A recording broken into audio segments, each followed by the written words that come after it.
कभी आसमान में कड़कती बिजली और बादलों की जोरदार गड़गड़ाहट को देखा है ना कमाल का नजारा। ये प्रकृति की सबसे ताकतवर चीजों में से एक है। पर क्या कभी सोचा है कि इस पूरे तूफान के पीछे की साइंस क्या है? तो चलिए आज इसी के पीछे के विज्ञान को समझते हैं। तो आज हम क्या क्या देखने वाले हैं। सबसे पहले हम बादल के अंदर झांकेंगे, फिर बिजली गिरने के पूरे सफर को समझेंगे। इसके बाद जानेंगे कि बिजली की आवाज यानी गरज क्यों होती है और चमक पहले क्यों दिखती है, और आखिर में कुछ बहुत ही जरूरी फैक्ट्स पर भी नजर डालेंगे। तो कहानी की शुरुआत होती है एक आम से दिखने वाले बादल के अंदर, जहां असल में कुछ बहुत ही जबरदस्त इलेक्ट्रिकल हलचल चल रही होती है। सवाल तो यही है कि एक मामूली सा बादल जो बस पानी की भाप ही तो है, वो इतनी ज्यादा ताकत पैदा कैसे कर लेता है? इसका जवाब छुपा है एक प्रोसेस में, जिसे कहते हैं चार्ज सेपरेशन। आसान भाषा में कहें तो बादल के अंदर पॉजिटिव और नेगेटिव चार्ज अलग अलग हो जाते हैं और बादल आसमान में एक बहुत बड़ी बैटरी की तरह बन जाता है। तो होता यह है कि बादल के अंदर एक जबरदस्त उथल-पुथल मची रहती है। हवा पानी की बूंदों को ऊपर ले जाती है, जहां वो जमकर बर्फ के छोटे छोटे क्रिस्टल बन जाते हैं। अब ये क्रिस्टल और पानी की बूंदें जब आपस में टकराती हैं तो इलेक्ट्रॉन्स एक से दूसरे में चले जाते हैं। जो हल्के पॉजिटिव चार्ज वाले क्रिस्टल होते हैं वो ऊपर चले जाते हैं और भारी नेगेटिव चार्ज वाले कण नीचे जमा हो जाते हैं, और बस बादल चार्ज हो जाता है। अच्छा, तो बादल अब पूरी तरह चार्ज हो चुका है।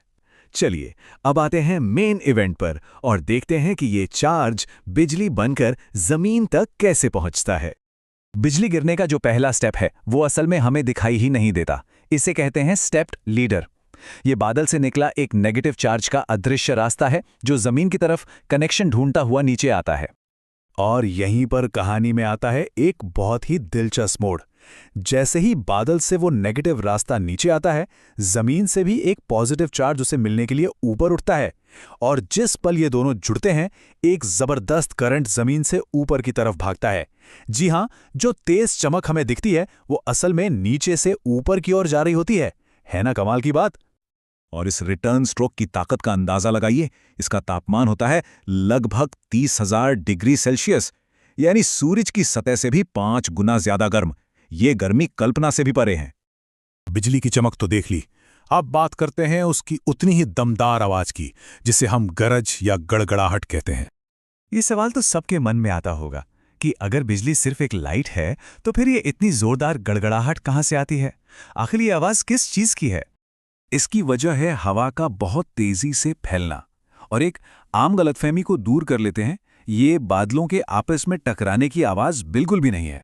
दरअसल होता क्या है कि बिजली अपने रास्ते की हवा को एक पल में ही भयंकर गर्म कर देती है। ये बहुत ज्यादा गर्म हवा आवाज की रफ्तार से भी ज्यादा तेजी से फैलती है। इस विस्फोटक फैलाव से एक शॉक वेव पैदा होती है। बस इसी शॉक वेव को हम गरज की आवाज के तौर पर सुनते हैं।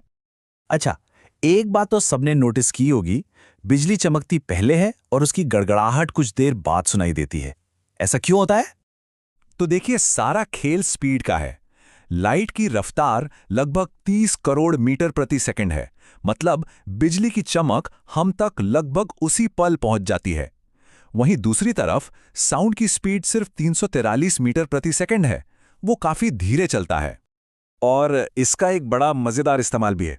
अगली बार जब बिजली कड़के तो चमक और आवाज के बीच के सेकंड गिन कर देखना। जितनी ज्यादा देर बाद आवाज आए, समझ जाइएगा कि तूफान उतना ही ज्यादा दूर है। तो चलिए अब फटाफट से कुछ जरूरी और कमाल के फैक्ट्स पर नजर डालते हैं, जो हमने अब तक सीखा है उसे समेटने के लिए। 1 अरब वोल्ट, जरा सोचिए, एक अकेली बिजली की चमक में इतनी ज्यादा इलेक्ट्रिकल एनर्जी हो सकती है। ये एक जबरदस्त आंकड़ा है। तो पूरी कहानी को अगर छोटे में समझे तो बादलों में चार्ज अलग होता है, जिससे वो एक बैटरी बन जाते हैं। फिर एक अदृश्य रास्ता बादल से जमीन तक बनता है, और फिर जो चमक दिखती है वो असल में जमीन से ऊपर जाती है और उसी की गर्मी से पैदा हुई शॉकवेव गरज कहलाती है। और आखिर में एक सवाल जो सोचने पर मजबूर करता है। जैसे जैसे हमारी धरती गर्म हो रही है, क्या भविष्य में हमें और ज्यादा ताकतवर और ज्यादा तूफान देखने को मिल सकते हैं?